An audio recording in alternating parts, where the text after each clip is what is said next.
Quero convidar que você possa abrir a sua Bíblia em Mateus capítulo 5.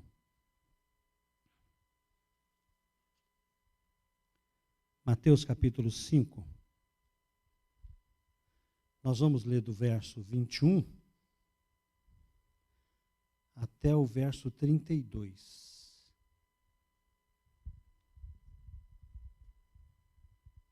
Diz assim: Vocês ouviram o que foi dito aos seus antepassados: não matarás, e quem matar estará sujeito a julgamento.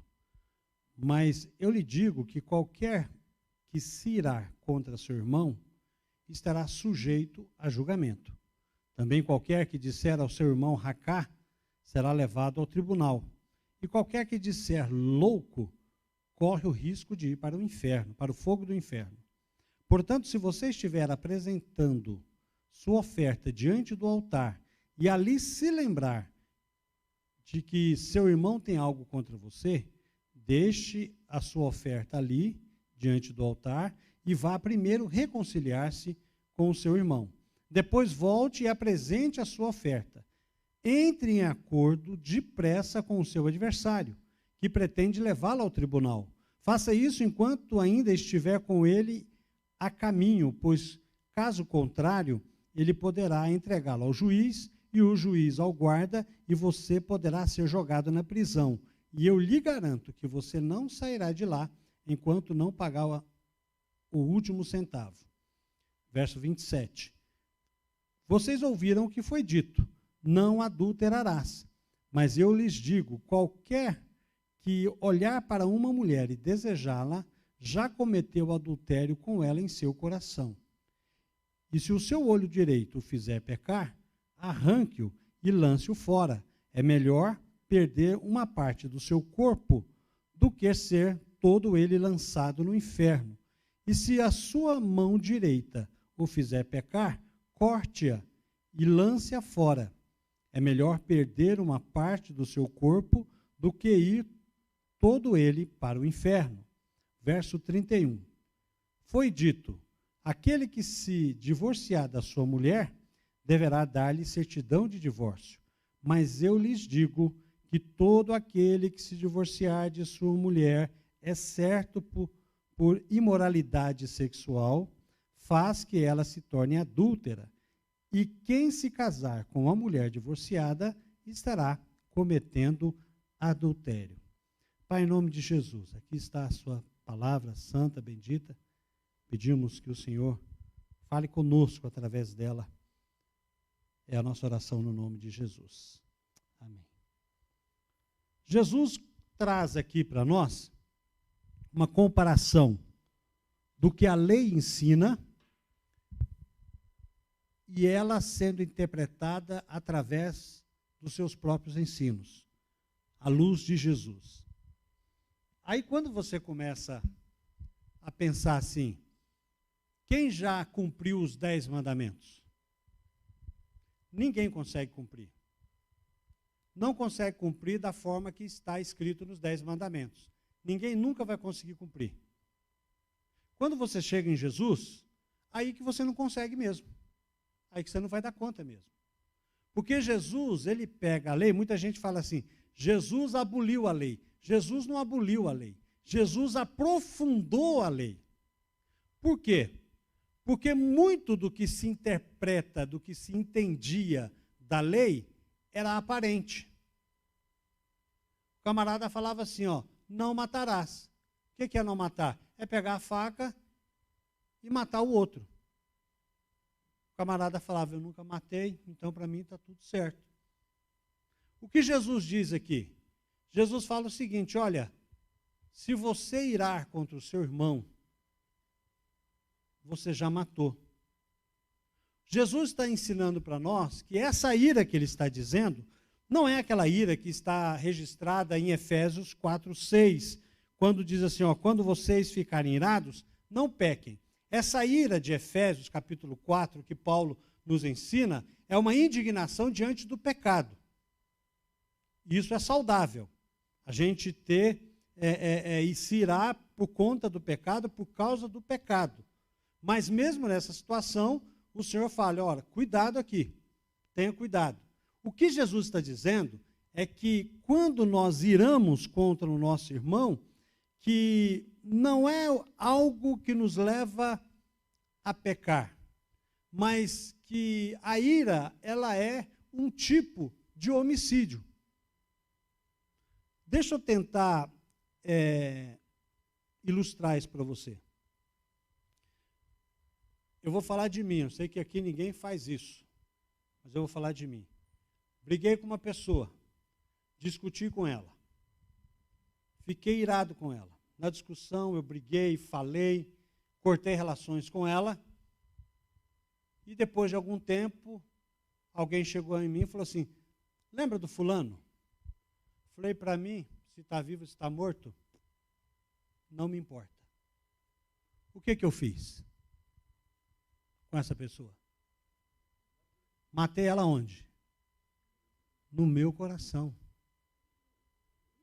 O que Jesus está tratando aqui, ele vai tratar em 6 pontos da lei, mas nós vamos falar só de 3.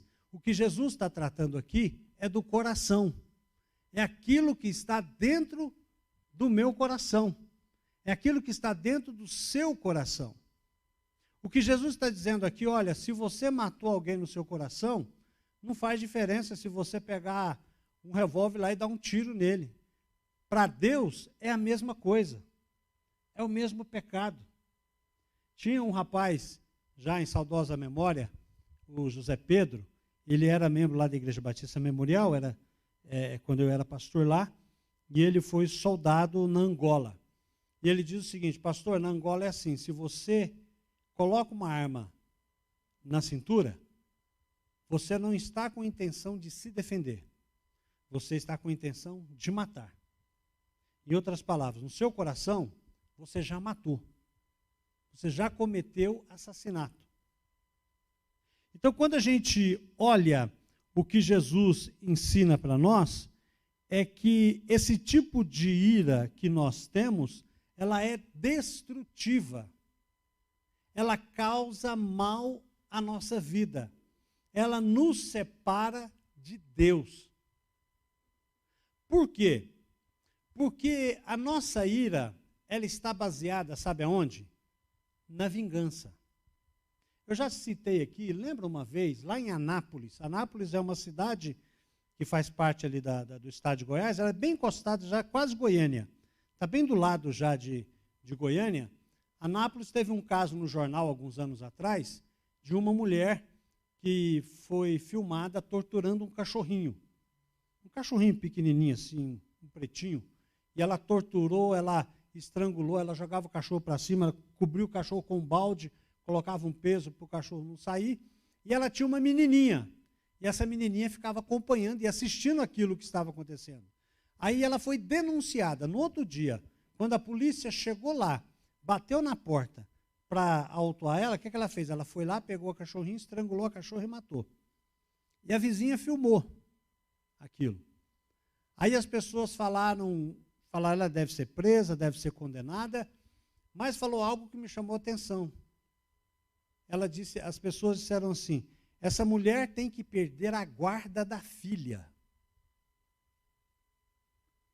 Você sabe o que é você separar uma criança da sua mãe? Tem ideia disso? As pessoas queriam justiça ou queriam vingança? Vingança.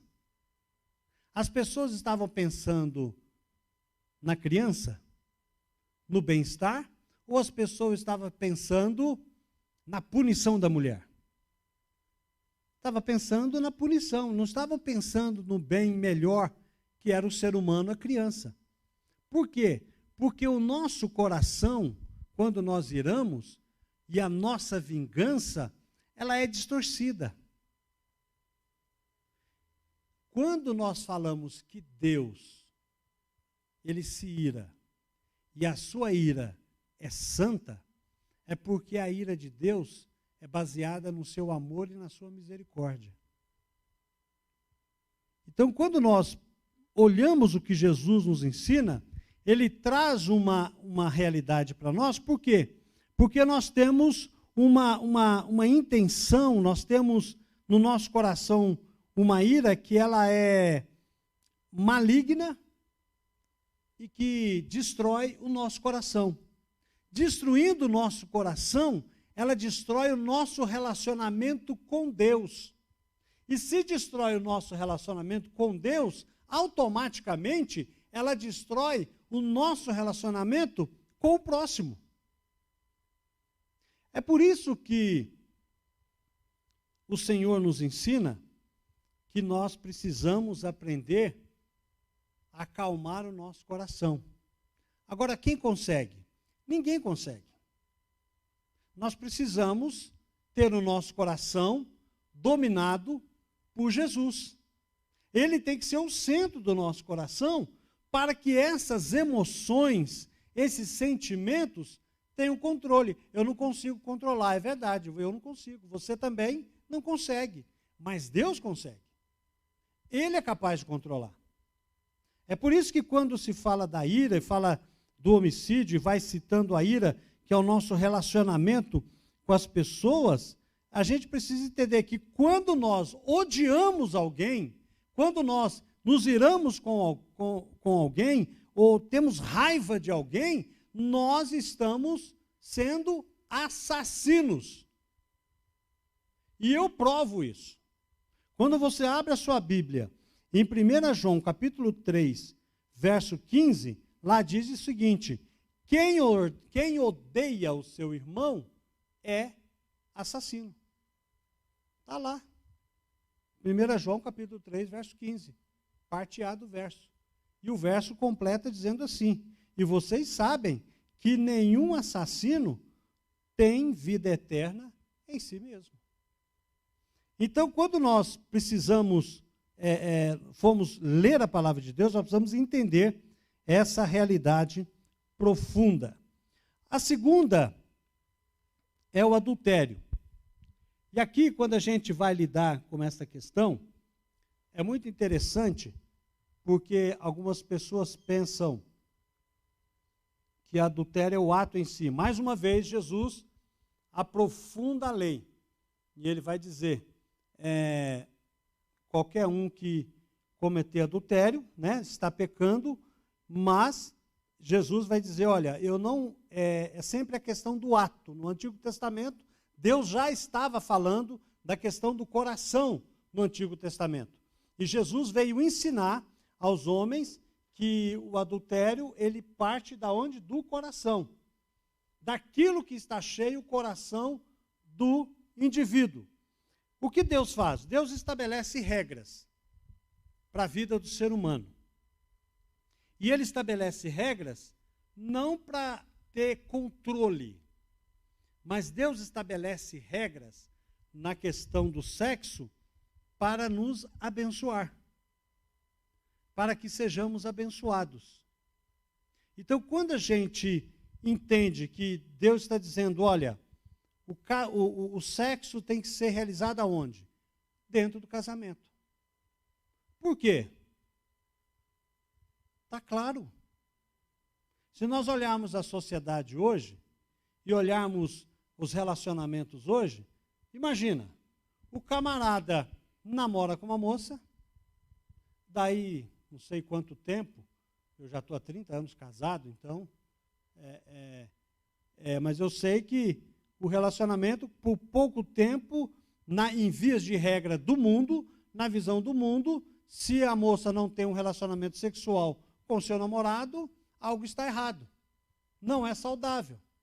E muita gente pensa assim, então, mas a gente precisa provar, para ver se gosta. Mas é o quê? É um sorvete ou um ser humano? Né? É um doce ou é um ser humano? Como é que se prova um ser humano? E aí começa, faz com um, faz com outro, faz com outro, e vai fazendo, e vai fazendo. E isso vai perdendo o controle. E um ser humano sem Deus é um ser humano sem limites. É um ser humano sem limite. Hoje ele experimenta uma relação com uma mulher. Aí, ele experimenta daqui a um tempo uma relação com 2 mulheres. O camarada sem limite é assim. Daí a pouco, ele experimenta uma bagunça com várias pessoas. E tem gente que vai mais longe, começa a fazer esse tipo de coisa com animal. Isso é verdade? Isso é verdade, todo mundo sabe disso. Por quê? Porque o homem sem Deus não tem limites. E nós precisamos aprender o que é felicidade. O que é felicidade? Estas coisas? Ou felicidade, segundo a Bíblia diz, que é aquele que é reto de coração?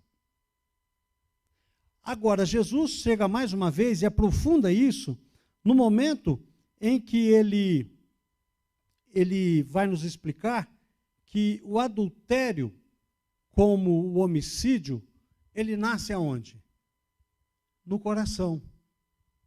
E num coração impuro.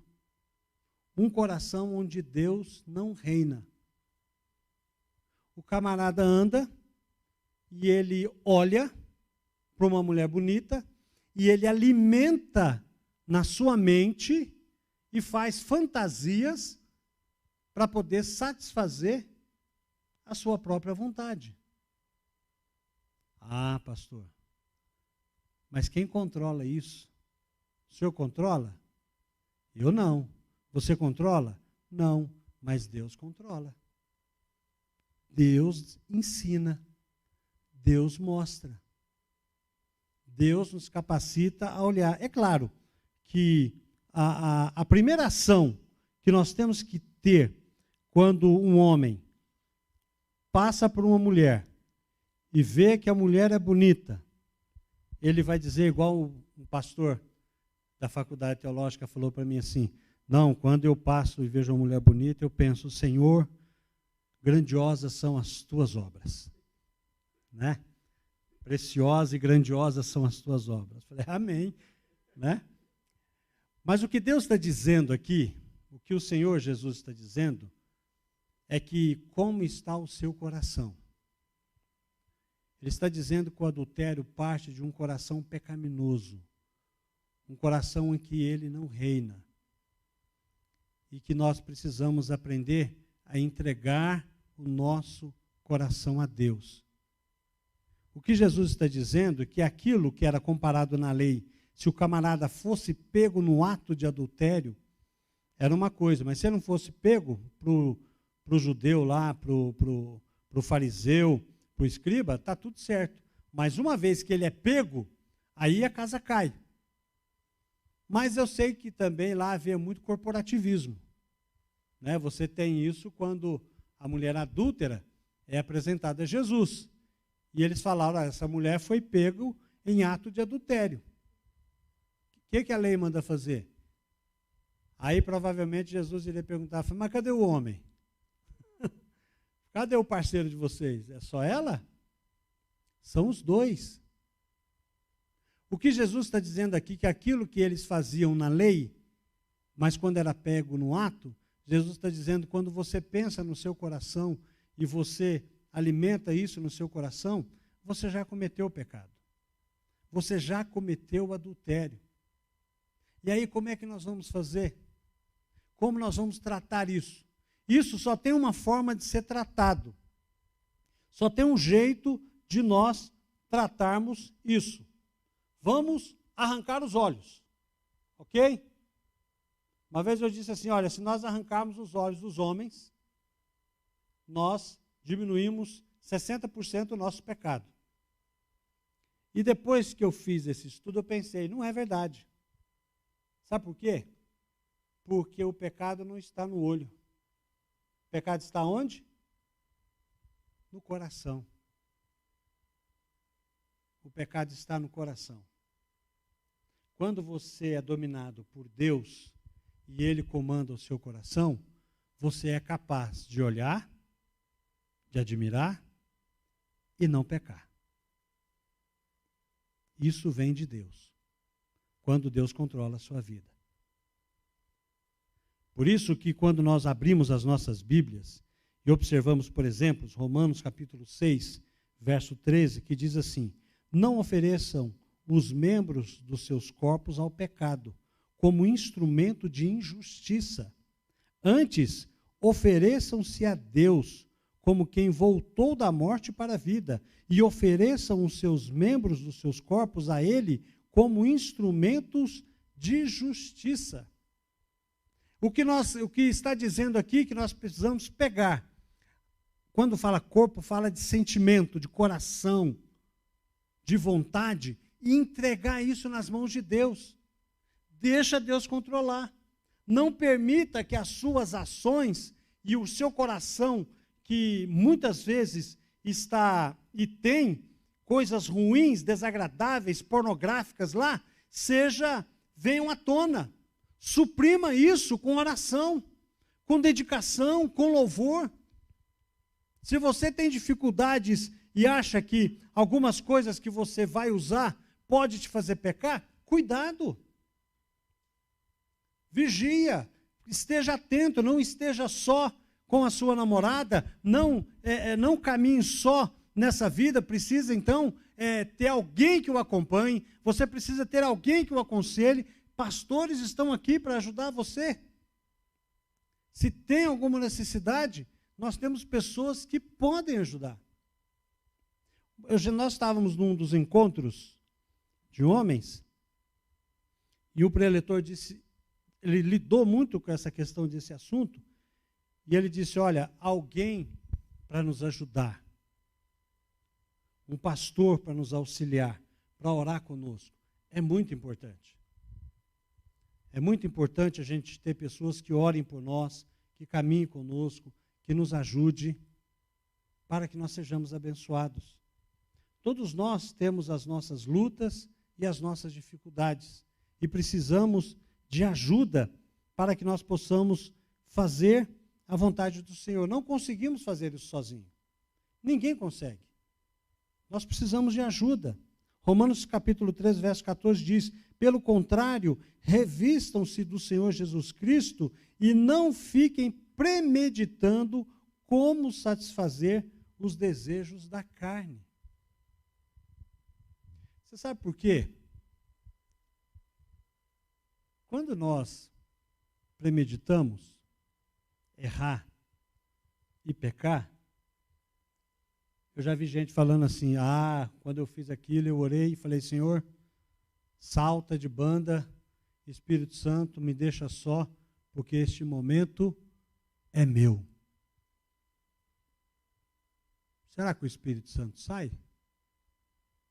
Ele não sai. Ele fica ali. Ele assiste a vergonha do pecado sendo cometido. Ele está falando, rapaz, para com isso. Menina, volta atrás, que isso? Não faça isso. E a gente vai fazendo. Já viu aquele desenho que tem um anjinho de cá, diazinho, diabinho de cá, falando? É mais ou menos isso que acontece. Aquilo que você alimentar mais, vai ter mais força.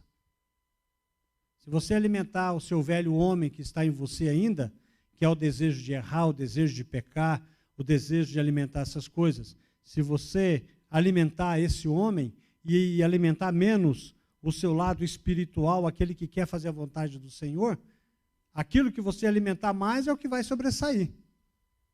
Se você busca a Deus, se você ora a Deus, se você lê a Bíblia, Senhor, eu não entendo o que eu tenho que fazer, mas eu estou aqui, me ajuda, me fortalece, o Senhor vai te fortalecer. O Senhor vai te abençoar. E é importante a gente buscar a tratar. Agora, nós tratamos isso de maneira imediata. Nós não podemos tratar o pecado, principalmente este do adultério, da pornografia, isso não pode ser tratado de forma homeopática. Não, eu vou um pouquinho de cada dia. Se eu cometi esses atos todos os dias, eu vou fazer um dia sim, um dia não. Ou senão, eu vou fazer uma vez a cada semana. Não, trate de forma radical. De uma vez por todas. Toma uma decisão, busque a Deus, que Deus abençoa. Eu não consigo. Você não consegue. Mas se você buscar a Deus, você consegue. Quando você volta atrás, é sem vergonhice. A gente erra porque quer errar. Eu digo a você que a gente erra porque quer errar, porque o próprio Paulo nos ensina em Romanos que não estamos mais sob o jugo do pecado. Estamos livres do pecado. E podemos viver uma vida santa e pura na presença do Senhor. E que nós podemos, sim, viver de forma que agrada ao Senhor. Amém? E o terceiro e último ponto que eu gostaria de compartilhar com você é uma questão bastante, como é que eu vou dizer? Delicada. Mas é a palavra do Senhor e precisa ser tratada. Para nós falarmos de divórcio, eu queria ler um outro texto com você. Queria que você abrisse sua Bíblia em Mateus 19.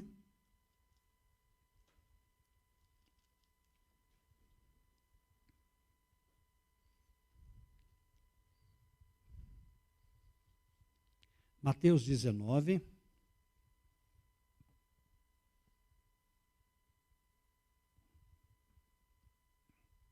A partir do verso 1, que diz assim, nós vamos ler até o verso 12. Quando acabou de dizer essas coisas, Jesus saiu da Galiléia e foi para a região da Judéia, no outro lado do rio Jordão. Grandes multidões o seguiam e ele as curou ali. Alguns fariseus aproximaram-se dele para pô-lo à prova e perguntaram-lhe: é permitido ao homem divorciar-se de sua mulher por qualquer motivo? Jesus respondeu: vocês não leram que no princípio o Criador os fez homem e mulher? E disse: por essa razão o homem deixará o pai e mãe e se unirá à sua mulher, e os dois se tornarão uma só carne. Assim, eles já não são dois, mas sim uma só carne. Portanto, o que Deus uniu, ninguém separe. Perguntaram eles: então por que Moisés mandou dar uma certidão de divórcio à mulher e mandá-la embora? Jesus respondeu: Moisés permitiu que vocês se divorciassem de suas mulheres por causa da dureza do coração de vocês, mas não foi assim desde o princípio. Eu lhes digo que todo aquele que se divorciar de sua mulher, exceto por imoralidade sexual, e se casar com outra mulher, estará cometendo adultério. Os discípulos lhes disseram: se esta é a situação entre o homem e sua mulher, é melhor não casar. Jesus respondeu: nem todos têm condições de aceitar esta palavra. Somente aqueles a quem isso é dado. Alguns são eunucos, porque nasceram assim. Outros foram eunucos. Outros foram feitos assim pelos homens. Outros ainda se fizeram eunucos, por causa do reino dos céus. Quem puder, aceite isso. Quem quiser ser eunuco, levanta a mão. Ninguém aqui? Não há? Aí em cima também não há? Lá assistindo? Acho que não, né? Por isso que Jesus falou, nem todo mundo aceita isso. Muito bem. Mas o que nós queremos falar sobre essa questão do divórcio? Eu quero pensar naquilo que Jesus falou sobre o que Deus ensinou. O que Deus ensinou, que o casamento é uma instituição divina. Não importa onde ele é realizado. Estou falando casamento de um homem e de uma mulher, ok? Certo? Como a Bíblia ensina. Casamento de um homem com uma mulher. O que Deus está dizendo aqui, olha, que uniu o homem, que uniu Deus, não separe o homem. Por quê? Eles se tornaram o quê? Uma só carne. Eles estão unidos. Deus os uniu. Independente se a cerimônia que eles fizeram foram na igreja ou fora da igreja, ou como foi, não importa. O casamento é de Deus. E foi Ele quem uniu. Ah, então por que se divorcia? A Bíblia ensina, por conta do pecado. É o pecado. Mas eu quero pensar com você o ideal de um casamento, para não chegar a se divorciar. Quando é que você pensa, ou quando você pelo menos deve pensar, que que o casamento que você está projetando, ou que você já está nele, mas que você está planejando, possa ser um casamento de sucesso? É quando você segue o princípio bíblico. Namoro não foi feito para ter relação sexual. Namoro não foi feito para você provar, para ver se gosta ou não. Namoro foi feito para você planejar. Você chegar numa pessoa e dizer, olha, depois que eu casar, eu quero uma vez por semana jogar futebol com meus amigos. A menina chega e fala, eu quero, pelo menos uma vez por mês, sair com as minhas amigas e ir no cinema. Isso é planejar. Eu quero ter 15 filhos. Não sei, vai pensar, né? Eu queria ter 5. Só tenho 2, mas eu gostaria de ter 5. Fui criado em 5 irmãos, para mim foi bom pra caramba. Mas tenho 2, tá bom, estou esperando os netos. Mas quando a gente pensa em providenciar a questão do casamento e pensar no casamento, a gente tem que pensar nisso. A gente tem que pensar, olha, o que eu vou ser depois de casado? Como vai ser meu casamento? Você planeja isso antes. Você não pode planejar isso depois. E são coisas simples, não estou falando coisa complicada, não. Estou falando coisa simples. Se você planeja ter filhos, isso tem que ficar bem claro no casamento. Porque senão dá um boró danado depois. Né? Hoje em dia se casa assim, a gente fica casado até que já era isso aí. Até que o amor dure. Entendeu? O que Deus ensina é isso. Até que a morte os separe. O casamento, sabe onde ele é feito? Sabe onde o casamento é feito? No corpo. Por isso que Deus ensina, até que a morte nos separe. Porque depois que separou, acabou. Depois que você morrer, depois que você ficou casado 30, 40 anos, 50, chegar no céu, daí uns tempos a sua mulher morrer, chegar lá, e ela chamar você de amorzinho, pode falar para ela, não, aqui não, acabou. Era só lá, só. Até que a morte separe, nós já morreu, né? Até porque no céu não se casa, nem se dá em casamento, né? Então, a gente tem que planejar aquilo que nós queremos para o casamento.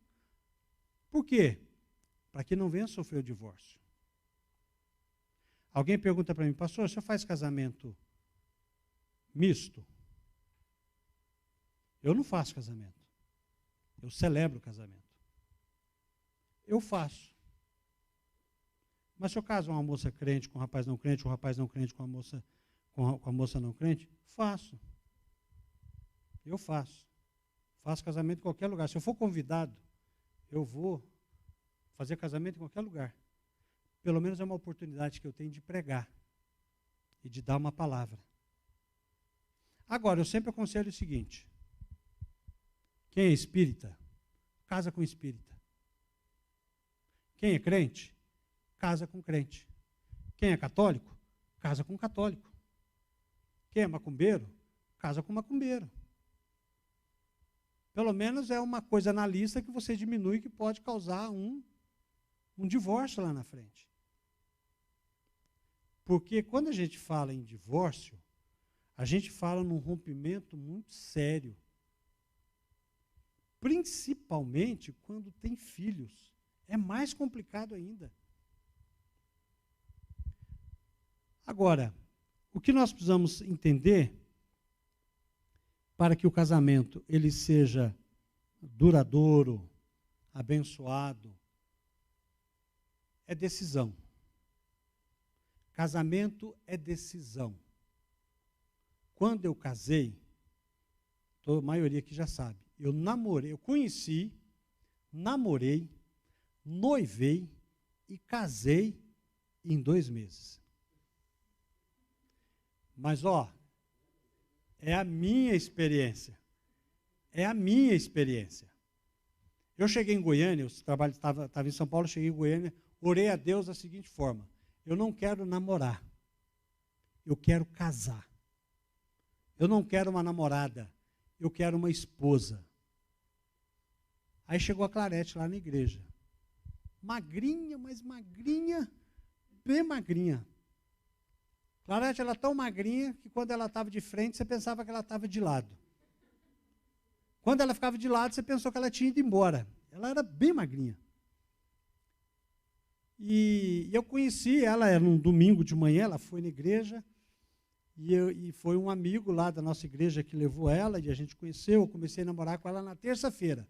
Se era no domingo, na terça-feira eu comecei a namorar, na outra semana eu já estava jantando na casa dela. E daí, alguns dias, nós casamos, 2 meses nós casamos, foi isso mesmo. Mas você sabe de uma coisa? Eu vim de uma família em que o meu pai sofreu muito com o casamento e a minha mãe sofreu demais com o casamento. Mas era uma época em que a mulher foi ensinada desde criança: suporte seu marido, porque é melhor ter marido que não ter. Engole aí e vai levando. Deixa a vida te levar, é assim mesmo. Engole as buchas e cria os seus filhos. Porque era ensinado assim. Hoje em dia, não. Se o casamento casou hoje, não deu certo amanhã, os dois, cada um pega o seu rumo.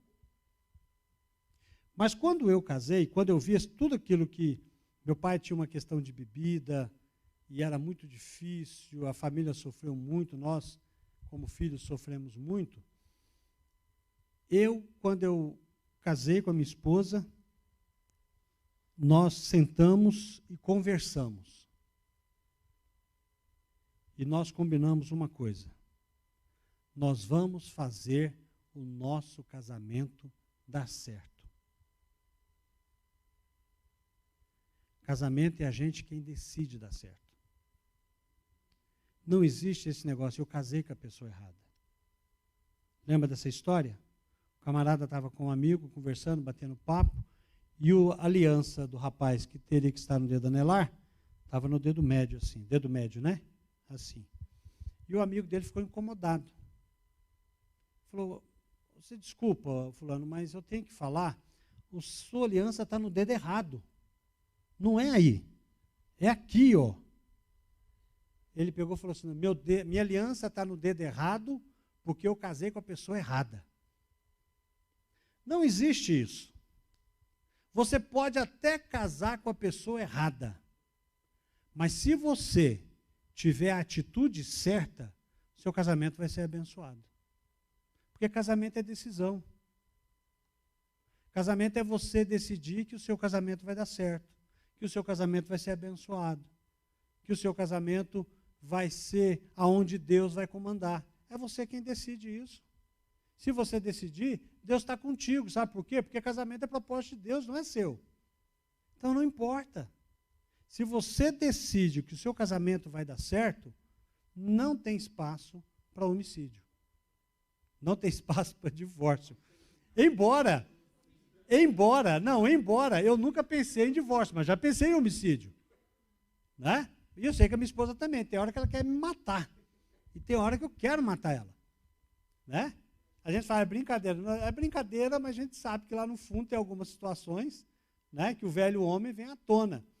Mas é interessante a gente saber que as decisões que nós tomamos para que um casamento dê certo, começa no namoro. É no namoro que você decide.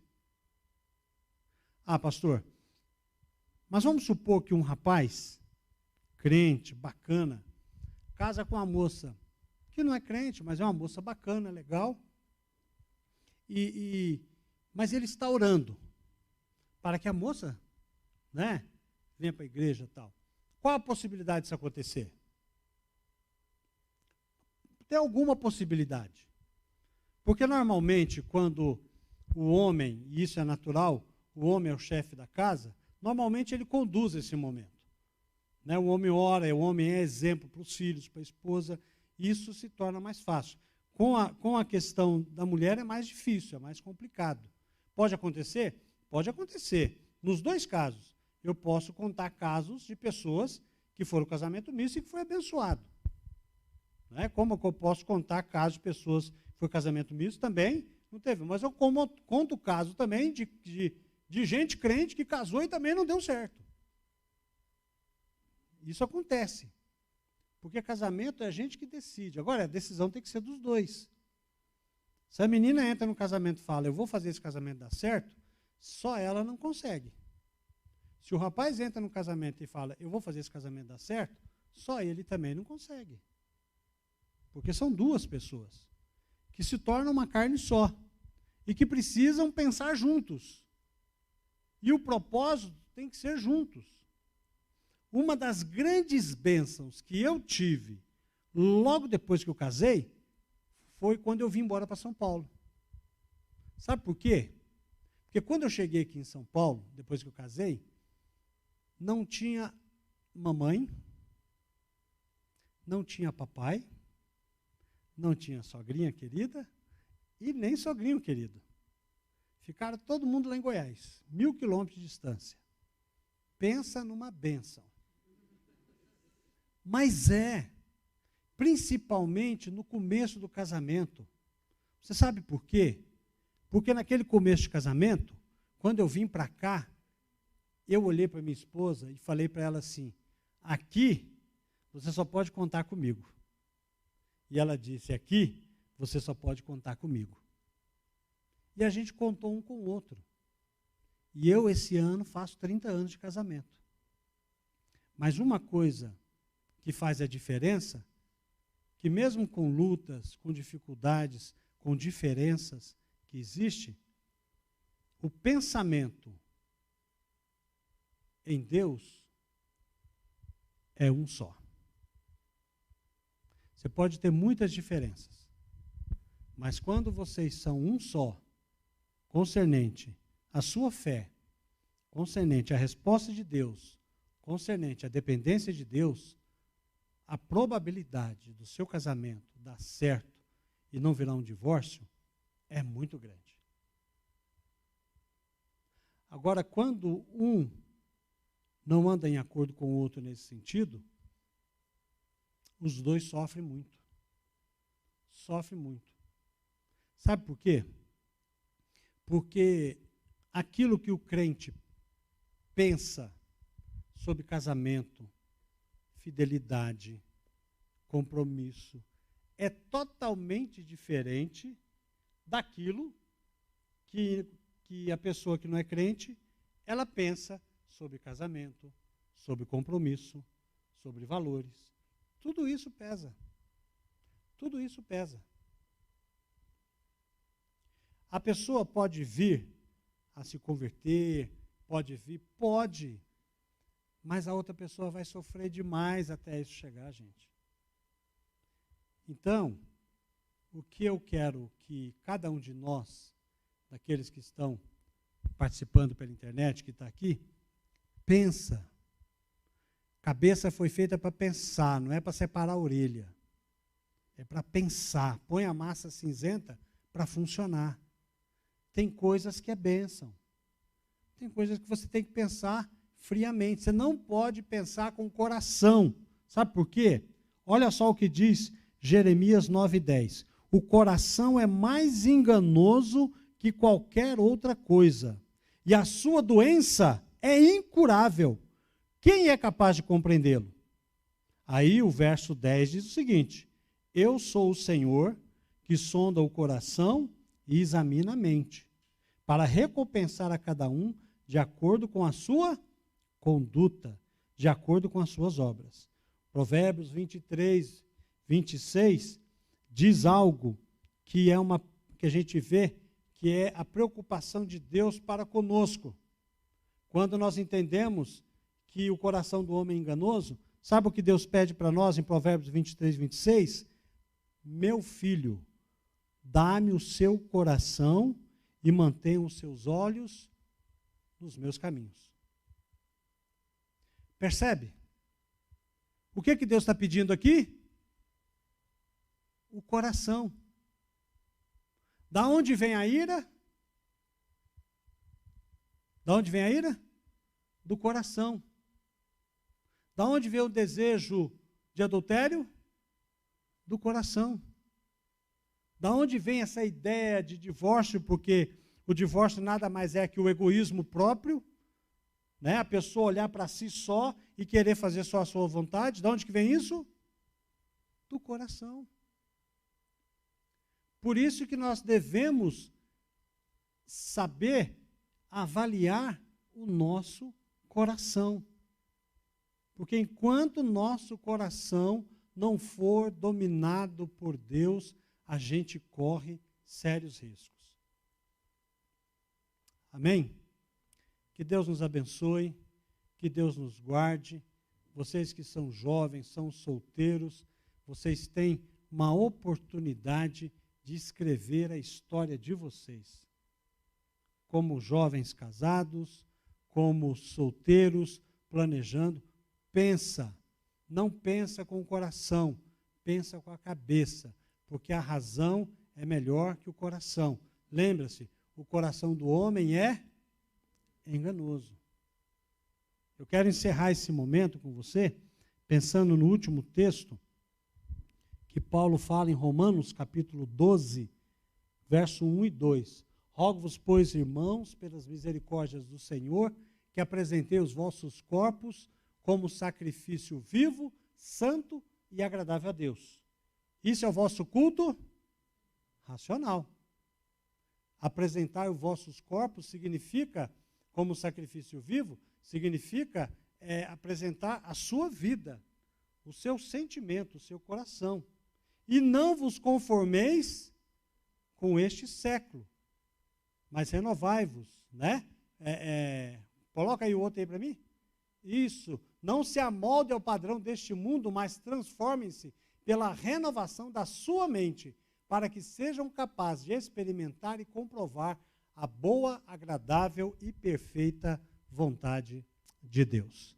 Que Deus nos abençoe, cada um.